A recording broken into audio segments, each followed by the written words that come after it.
Hey guys, Augiesaint here and welcome to the channel. Hope you guys are having a fantastic day, and I'm sorry the channel has been kind of dead for the last week. There's not too much to be doing on First Descendants right now besides like crafting catters. I'm kind of just waiting for the update to come on October 10th, and then there'll be a lot more content hopefully for us to sink our teeth into. I was going to cover Space Marines on the channel, but I'm having massive matchmaking issues with Space Marines. I can't even play the game. It takes me like 20 to 30 minutes to actually get into a match. And then when I get in, sometimes it doesn't like let me actually in, so we just get like stuck in an infinite loading screen, or I lose connection halfway through the match. So it's just been really hard for me to try and play the game. For the little bit of the game that I did play, I really did enjoy it, so hopefully soon they come out with a fix and we can actually cover some Space Marines on the channel. But in the meantime, me and chat came up with a list over the last week of stuff we would like to see in TFD. Going quality of life stuff, a bunch of quality of life improvements we would like to see, as well as just overall improvements to the game, especially stuff like reactors. There's some void intercept battle stuff, void fragment stuff. So let's hop right into the video and I'll show you guys what me and chat have cooked up. So you guys, your voices are heard. Come over to the Twitch streams and also the YouTube streams. We're dual streaming pretty much every single day except for Sunday, so drop on by. We are always playing TFD or something on stream, so drop on by and say hi. I'd love to see you guys there. So first up, quality of life improvements. At the end of mission results include the whole squad stats, so you know, like total kills, damage type, anything. Then include the whole stats. I mean, pretty much every single game is doing this now. Warframe you can do it. Space Marines, when I get to play, you can see the squad stats. So it'd be nice. I mean, it's nothing major, but again, these are just small little quality of life improvements. The big changes are down below. So moving on, let us craft multiples of the same thing or increase the crafting limit. Because as you guys know, 5 crafting limit kind of feels pretty bad because most of the time we're only going to have 4 crafting limit. Or sometimes we'll even only have a 3 crafting limit because you should always be crafting yourself a catalyst. Remember, ABCs, always be crafting. So definitely increase the limit or let us craft multiples of the same thing. So maybe like 5 catters at once or something on the same slot if we're going to still only manage to have 5 crafting slots. But overall, I think let's just increase the crafting. Maybe make it 10 or something like that. Just more than 5 because 5 just feels so low and so bad and so slow. Moving on, make the red barrels do less damage, or mostly just make them not be, you know, destructible with Bunny's passive, because more times than none I have killed myself with a red barrel on my bunny. It's like the only thing that can kill my bunny. She can burst pretty much everything. That's kind of a meme, but I wouldn't say no to that change, so it is what it is. And then moving on, make the junk filters just auto dismantle. So kind of add like a little tick where you can select to auto dismantle stuff if it meets, you know, like the junk criteria. So instead of it being a junk filter, it's going to just be a loot filter, I guess, because it's going to automatically dismantle stuff that it picks up and that doesn't meet your filter requirements. So basically like how Lost Ark does it when you're doing Chaos Dungeons and stuff like that. All the stuff you pick up, you set up your auto dismantle. It's exactly the same as the junk filter, but instead of you actually having to open your inventory, mark all as junk, and then dismantle all junk, it'll just auto dismantle it. So that way, you know, if your inventory is full, then you know when you open up your inventory, it's going to be a bunch of stuff that actually met your like junk filter criteria. So you can actually go ahead and then go through and look. Instead of now, when your inventory is full, you open it up to clean it out. You hold down the mark all as junk, you delete it, and maybe left with like 2 items you can actually look at because that's what actually met your junk filtering criteria. And next up, not being able to leave immediately, or you have a cooldown on leaving after the activity starts, maybe after like 10 minutes pass. So this, what I mean by this is when you go into like dungeons, for example, a lot of people, you queue into a dungeon matchmaking, by the way, so you chose to be there, you matchmade this, so this is your choice. But anyway, you matchmake into a dungeon and they see there's no bunny, so they just immediately leave. Or example, in a void intercept battle, you join the void intercept battle, you do the first damage phase of the boss, you don't one phase it, you don't instantly mount the boss, and they just start leaving. Now this happens quite often on the turtle boss fight, like you can't one phase them, the people leave because they just don't want to deal with the towers. If you're matchmaking, then you know you choosing to be there, it's your decision to hit that matchmake button. Obviously for turtle you have to matchmake, but I'm talking more about like the dungeon stuff. So they should add some kind of a penalty where you can't leave until maybe 10 minutes have passed. And pretty much every single dungeon we can clear under 10 minutes anyway. So basically by the time you leave, like by the time you can leave, I mean, if 10 minutes have passed, if you guys are like wiping over and over to the same boss or something, or you guys just can't get past something, then okay, 10 minutes has passed, you've done your due diligence, you can now leave. They can't do it, get out of there. Just leaving right away when you see there's no bunny, that's kind of toxic behavior. And then also just add a leaver penalty maybe. So if you do instantly leave, you have like a 20 or 30 minute cooldown on something where you can't actually matchmake again. Moving on, make it so the red does not appear for new mods each time. What I mean is when you get out in the world, you farm new mods, or you just do any mission, and now you have a duplicate mod on general rounds, on special rounds, you have a duplicate Descendant module, and that little red dot shows up all the time. That thing is really annoying. I don't want to open up my inventory every single time just to make that dot disappear. Go kill one enemy and the dot is back. So please remove that. Shouldn't be too hard to remove, so please remove it. It doesn't really serve a purpose. And then let us change weapons and gear in combat. As you guys know, we can dismantle in combat now, so that change has come in. Great change, by the way. So next step, let us change our weapons in combat, because quite often, you know, join something, or maybe you're just out in the field doing something, you have the wrong weapon equipped or the wrong reactor equipped because you just switched like Descendant or something. So instead, just let us change our weapon and gear in combat. Quick and easy fix, shouldn't be too hard to implement. Moving on, more weapon skins for the ultimates. No more blues and purples, because nobody uses blues and purples, so why we even get skins for those beats me. But maybe something they could do is let the skins work on all of the guns of the same family type. So let maybe the purple skins or whatever that we have for the hand cannon work on all hand cannons, or if you get like a general rounds like SMG skin, let that skin work on all SMGs. So something like that, just, you know, have more useful skins, because currently there's no weapon that I use that actually has a skin. So the skins that we have for weapons are mostly for useless weapons that nobody's ever going to use. Unless you guys want to, you know, go ahead and buff up the blues and purple to be as strong as ultimates, I won't be opposed to that. So, you know, do something. And then next up, just a quick little one, a window where you can see research times while out farming. So if you're out in the field farming, just like maybe add it to the access menu, a little window that shows you how long you have on all of your research times. So if you're out farming materials or something, I know it does show you like a little text pop-up. It says when research is completed, but sometimes you don't see that or you forget. So having a little window that you can access and bring up just to look at all the research times would be really nice if you are out farming, and knowing when you should go back and, you know, start your next craft or something like that, because, you know, we do have that limited 5 slots. And then a change to the sound effect of materials dropping, so it does not match the ultimate drop sound. Also add a map icon for material drops, so you guys know when you kill elites and stuff like that and they drop materials, it does have the same sound effect as ultimates, which is kind of, you know, annoying, because you hear the sound effect like, oh, okay, we gotta go look for legend reactor. You don't see a star on the map and you're like, okay, so where is this material? Let's go hunt for this material. So instead, either change the sound effect, or what you could also do is add a map icon. Shouldn't be too hard to implement. I hope they just add a map icon, because I do often check my map, you know, before running forward. So just add a map icon for resources would be really nice. And then moving on, we need ammo changes across the board. So maybe a higher drop chance of the ammo used to kill. So if you use an impact round weapon to kill an enemy, that should have like a 95% chance to drop impact rounds or something to that effect. And what they could also do is maybe change some weapon types around. So change the high powered rounds into special rounds. So like kind of fuse the two ammo types together. So that way there's less ammo types in the game. So, you know, that will just kind of fix the, it won't fix it, but it will just make it better. Because if there's less ammo types, then obviously you're going to need less ammo in general. But they do definitely need to do something to the ammo economy of the game, as it is pretty bad at the moment in anything, whether it be void intercepts or outposts or just anything in the game, especially early on when your guns and stuff don't really do much damage. Please do some kind of a change to the ammo. We need some fixes over there. And then the next thing is let us get weapon pieces like the Thunder Cage, the Final Masterpiece, and I believe the Fallen Hope and stuff like that, where you go ahead and do a mission and you get like the pre-crafted piece you have to go ahead and assemble later on in research. Let us get those pieces from hard mode missions as well. I don't really see that being like a hard change. All you gotta do is add that to the drop pool of the hard mode missions, because when you're in hard mode, you don't want to go back to normal mode to have to go farm up the Thunder Cage tubes. I mean, you have to right now. Again, this is just a minor little change, but it would be nice if we could get these on hard mode so we can benefit from the increased drops from like finishing out the mission.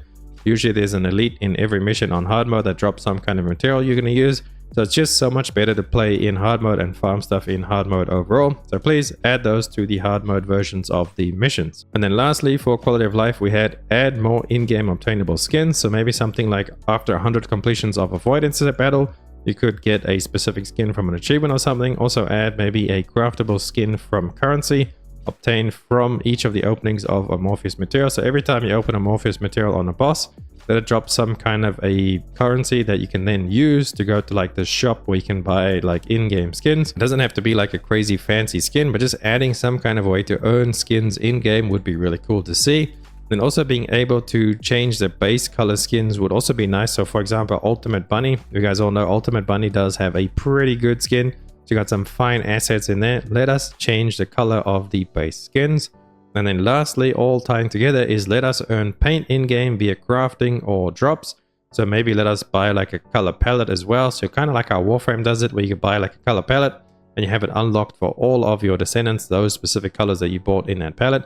as well as being able to craft or maybe get drops of paint in game. So that was all the quality of life improvements. Now let's actually move over to the game-changing changes we would like to see. First up, we have improved avoid battles. So let us use multiple amorphous materials on hard mode. Maybe we can open up 5 at once. Would be a nice little thing to see, just to make us the grinding of the farming of the same boss over and over a little bit less. Let us open a couple at one time. If you don't want to do it, it's fine. I mean, it's not a major change there, but it would be nice to see it. And then add modifiers that improve the job trans on Amorphous. So kind of like the shape scammalizers, what we call them on our chat, we call them the scammalizers, the shape stabilizers when you use them. So something similar to that, but instead kind of more similar to the hard mode dungeons where you increase the modifier. So it's 250%, the mobs are harder, they have more HP, whatever, and you get more score. So instead of getting more score on the Void Intercept, it could give you a higher drop chance on certain things within the amorphous material. So add like a little menu where you can like click the different modifiers and you can see the effect that it will have on the amorphous material. That could be nice, and it just make like farming something specific a little bit more easier. Maybe you can add like 5 different modifiers that make it really hard, but it gives you like a 50% increase on some specific piece you are trying to farm. So that could make it, a little bit easier for people that get stuck sometimes when they're farming like 30 of the same amorphous to get 1 drop that they might need. So just to help those people out, I haven't really come across anything that bad in my farming results, but we have gotten pretty lucky so far. So it would be a nice little change. And then it could also add a little bit of extra challenge to some of the easier Void Intercept battles. And then make a restart timer instant, so it's not hidden behind the mission results. When you beat the mission or you beat the Void Intercept, you've got like that return to Albion button. Just add another one that's the restart mission button, so you don't have to wait until the result screen pops up. And then you can go ahead and hold, I believe it's like F2 on PC. So just take that away and make the button be there immediately. So if as soon as you kill the boss, it spawns the thingy, you can open your amorphous materials and you can instantly requeue, and you don't have to wait for that menu to pop up. And then next, this is very important, I believe, for matchmaking. Players under level 40 should not be allowed to queue up, because why are you? Maybe for like the normal mode Void Intercepts and stuff, because those are tied to the story, so you won't quite be 40 sometimes with those, especially the earlier on ones. But for hard mode, you should definitely not be able to queue up unless you are level 40. This is for matchmaking. If you want to go in there and solo at level 1 or level 2, that's your time you're wasting in a solo intercept, so go ahead. But I believe for hard mode Void Intercept battle matchmaking, they should be locked behind level 40, because this is not the place where you go to level up your Descendants. This is where you come to open up amorphouses and help people out with matchmaking. So don't let players queue up unless they are level 40 for hard mode Void Intercept battles. And then lastly, take away the 10-second start timer and let us go right at it. At the beginning, everybody's spawning in with that 10-second wait timer, and then the boss still has like another 5 or 6 seconds before he actually comes down. Just as soon as everybody loads in, let the boss start spawning immediately, because he has to go through that whole animation.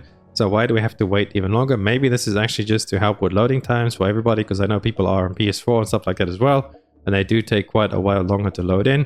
But just take away something there, or make it shorter or something, just so we can get in and start fighting right away. Or again, maybe add this to solo intercept. So if you are solo queuing, as soon as you load in, the boss should already start like spawning in, so you can get through the animation and just go ahead and kill him much faster. And then we move over to Void Fragments. Now Void Fragments, this one is kind of loaded for me, as I currently don't think the Void Fragments are bad the way they are, because you do 1 Void Fragments, that's enough for opening 1 Void Fusion Reactor.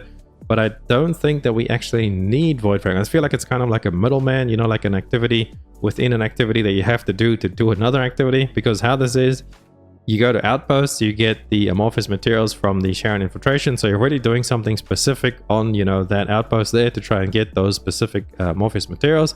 Then you have to take those amorphous materials and go open them on a Void Fusion Reactor.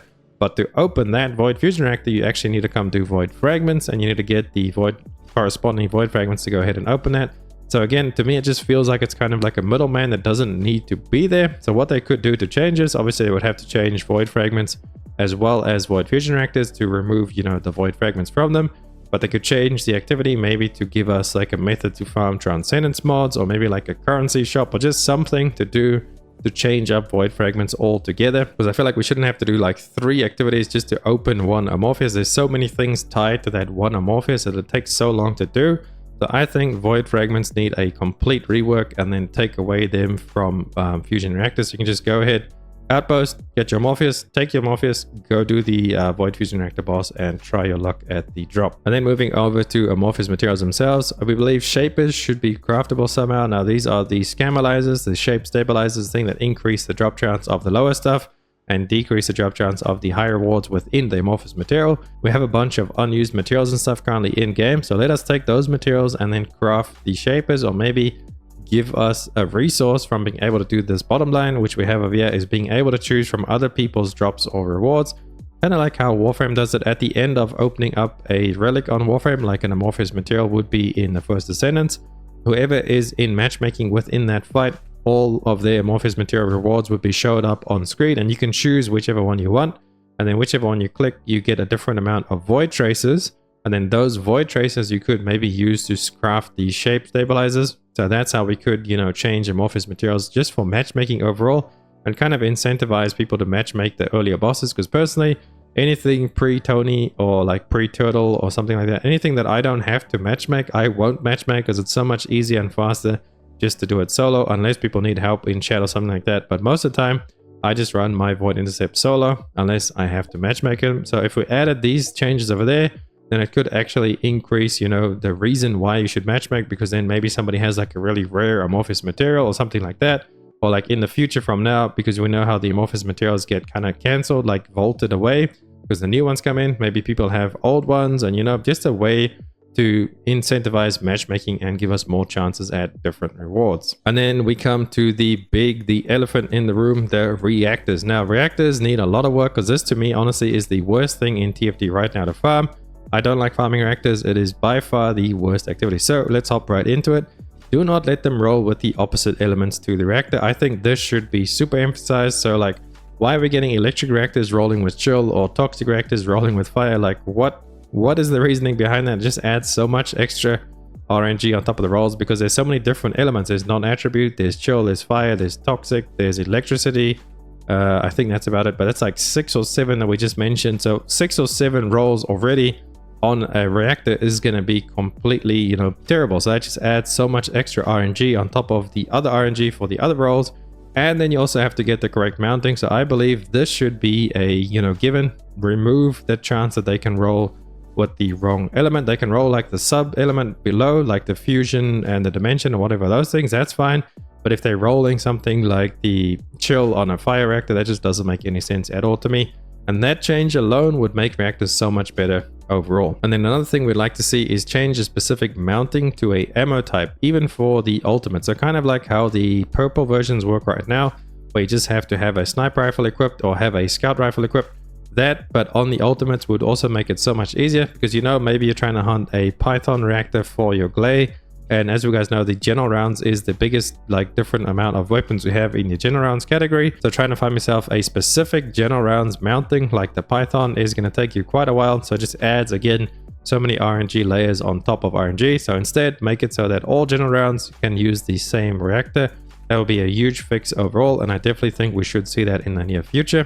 And then lastly, let us reroll at least one substat on the reactor, because currently we have these items called the nano compound, which we don't have a use for right now. It is a resource that you get from dismantling reactors. So why not let us craft something like the weapon rerolling stats? You know, you craft those little things, you can reroll the weapon stats.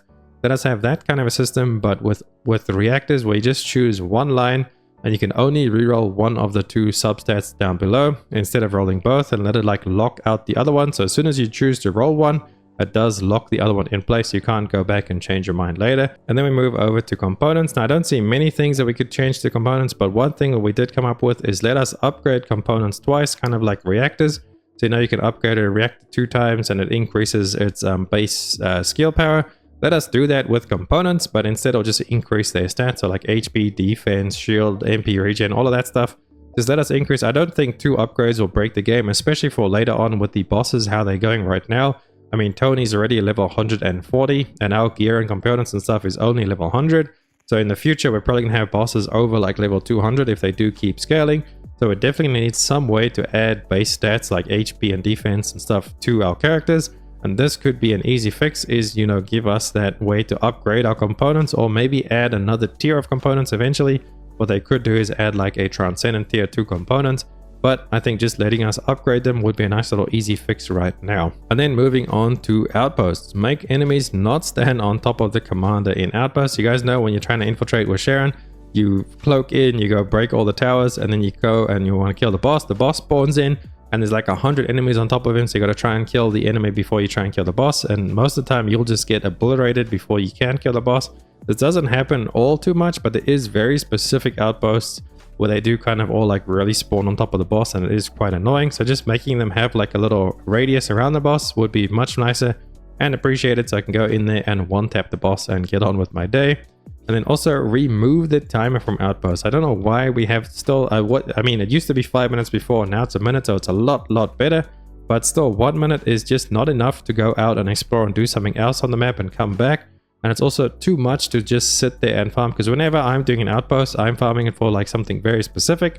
So I'm going to be sitting there most of the time and just waiting the minute before I go back in. So please remove the timer or just reduce it down to like 10 seconds or something. Like, why do we have to wait a whole minute when we're just trying to farm a specific thing from an outpost? And then also add an ammo bot that actually refunds all your ammo, because some of the outposts have an ammo bot, and then the spawn points as well in the area has an ammo bot too, but they don't actually respawn all your ammo, because most of the time I'm using my sniper rifle in outpost to one-shot the boss after I infiltrate. So I infiltrate, snipe him, and you run out of ammo pretty quick because you only spawn in with like 5 shots on the sniper. I go ahead and click the ammo bot, and he doesn't give me any heavy impact rounds, so then I have to just go ahead and let the enemies kill me so I can respawn, and that way I have ammo again in my sniper. That's why please add an ammo bot that actually refunds your ammo. And then lastly, we have special operations. Now the first thing we want to do is add endless mission style like Warframe to the operations, because currently we can queue into special operations and they have like 5 waves. You know, like when you choose to leave or stay, to me that's a wave, so no matter how many waves you did before, whenever you get to choose to leave or to stay, that's the next part of the mission, and I think you can only do that up to about 5 times. So instead, let us have that go infinitely. The enemies will keep scaling, the rewards will keep scaling, maybe get like double rewards later on, or you could even implement like Warframe does after like 4 or 5 continuations. You get like an XP booster for 3 hours, or maybe you get a gold booster or a Kuiper booster or something, just to incentivize actually carrying on with the endless mission. And then what you could also do is give us a hard mode so that the mobs start at a higher level, kind of like Steel Paths from Warframe again. So, you know, like queue up for the special operations, but you have a choice, hard mode or easy mode. And then the enemies just over there on the hard mode version, exactly like Steel Path, they just start at a much higher level, so you can get to the better rewards and stuff a lot faster, but it will be way more challenging, like much more faster than doing it on the normal version. So that is all the suggestions we have, and let's see how this video ages. If I actually do get a bunch of these changes, would be really nice to see. So thank you guys so much for watching the video, and thank you for all the continued support on the channel. I hope to see you guys on the next video as well as the live streams. Augiesaint out. Run free and dive into the sky. Hear the wind crying.